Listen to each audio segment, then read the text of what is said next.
దండాలందరికీ అంత మంచిదేనా?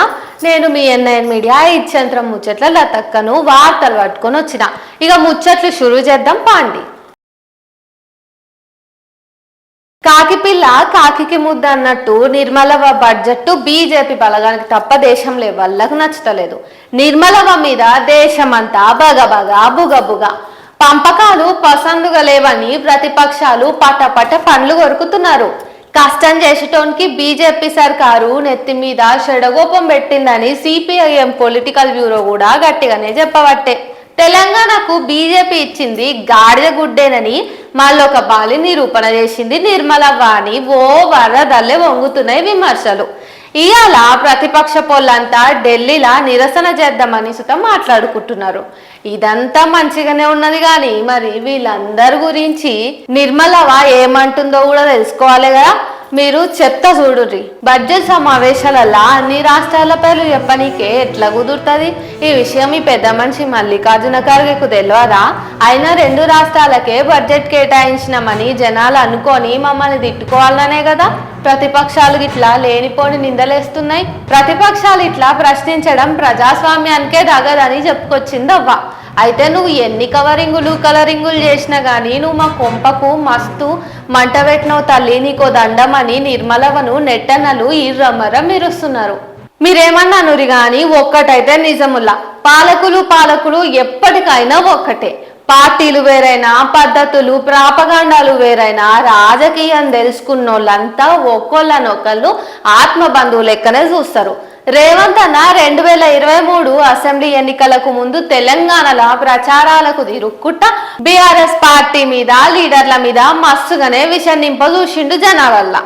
నిరుద్యోగులను పోగేసి చదువుకుంటున్న పిల్లలను జమ చేసి మొత్తానికైతే బీఆర్ఎస్ ను ఓడగొట్టి గద్దెనేకే కూర్చున్నాడు. ఇదంతా జనం ఎరుగుదురు కదా. అయితే మరి రేవంత్ అన్న మనసులో బీఆర్ఎస్ లీడర్ల మీద ఎంత కోపం ఉన్నదో ఎంత గడుచున్నదో అని మనం అనుకుంటాం కానీ వాళ్ళు మంచిగానే ఉంటారులా.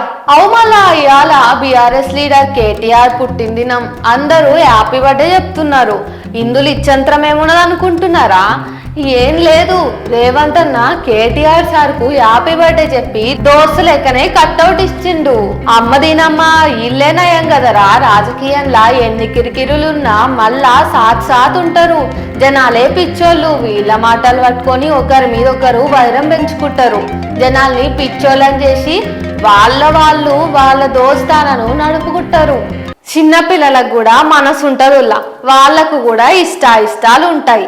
పిల్లలు అవ్వాయ్యతోన ఇంటి పట్టునే ఉండి చదువుకోవాలనుకుంటారు. నాన్న మనుషుల మధ్యలో నవ్వుకుంటా చదువుకుంటే ఆ చదువింత నెత్తికెక్కుతుంది. అంతేగాని హాస్టల్లో పడేస్తే పసోళ్ళు ఏమైపోవాలి? ఒక్క పిల్లగాడు చదువుకోమని హాస్టల్లో షరీక చేస్తే పాపం అయ్యవ్వ మీద బెంగటిల్లి జీవం తీసుకున్నాడు. ఆఖరి మాటగా అవ్వాయ్యకు ఒక కాగితంలా మనసులున్నదంతా రాసి పెట్టిండు. అది చదివినోళ్ళ కండ్లన్నీ కుండపోత వాన తీరే చెమ్మగిలినాయి. కృష్ణా జిల్లా కానూరులా ఎన్ఆర్ఐ కాలేజీలా ఇంటర్ చదివే పిల్లగాడు ఒకడు హాస్టల్ నుండి చదువుకుంటున్నాడు. అయితే పిల్లగాడు ఏదో కారణంతోన పానం తీసుకుంటే తల్లిదండ్రులు అయితే కాలేజీ వాళ్ళే తమ బిడ్డను సంపిరి అని అంటున్నారు. అయితే ఆ చిట్టీలున్న రాత కూడా వాళ్ళ పిల్లగాంది కాదు అని ఆ తల్లిదండ్రులు అయితే అంటున్నారు. కారణం తెలిసి రాలేదు కానీ ఇంకా ఆ చిట్టీలు ఉన్న మ్యాటర్ అయితే అందరినీ ఏడిపిస్తుంది. హలో అవ్వు, నేను ఇష్టంత్రం ముచ్చట్ల దక్కనే మాట్లాడుతున్నా. ఏ బ్యాంకు మీది? నాకు లాటరీ తగిలిందా? హవ్వ పల్లె ఖుషి అవుతుంది. సరే 5 లక్షలు నాకు రావాలంటే నేను ఏం చేయాలి చెప్పుర్రి. నేనైతే ఏం ఆర్డర్ ఇవ్వలేదయ్యా. ఓ అవునా, నేనేం ఆర్డర్ ఇవ్వలేదు. ఆర్డర్ వచ్చిందంటో ఫ్రాడ్ అయి ఉంటుందా? సరే ఆగు, ఒకటొత్తు తాగు. నువ్వు అన్నట్టే ఒకటొత్తు తాగు.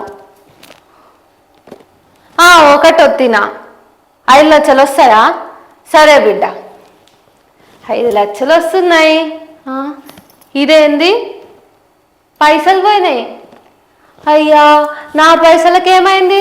అకౌంట్కి ఏమైంది? ఓయమ్మా, అన్ని పైసలు కట్టయినాయి కదా. వానింట్లో పీనుగెల్లా నుండుగా గుండుగెక్కినావు కదరా నాయన. అమ్మో చూసి రాయిగా లేని మోసాలు అన్ని చూస్తున్నాం మనము. ఎప్పుడన్నా మనం ఇట్లనే ఎవరన్నా సైబర్ నేరగాళ్ళు మోసం చేసి చూస్తే మనం ఎంబటే 1930 ఒక కాల్ చేసి పైసలు కొన్నన్నా మిగిలబెట్టుకోవాలి. మొన్ననే ఒక పిల్ల 5 లక్షలు పోగొట్టుకుందంట. 1930కి కాల్ చేసినందుకు 1,20,000 మట్టుకు కట్ కాకుండా ఫ్రీజ్ అయినాయంట. మోసానికి 3 లక్షల దారులు ఉన్న ఈ రోజులల్లా ఎంత భద్రంగా ఉంటే అంత మంచిది.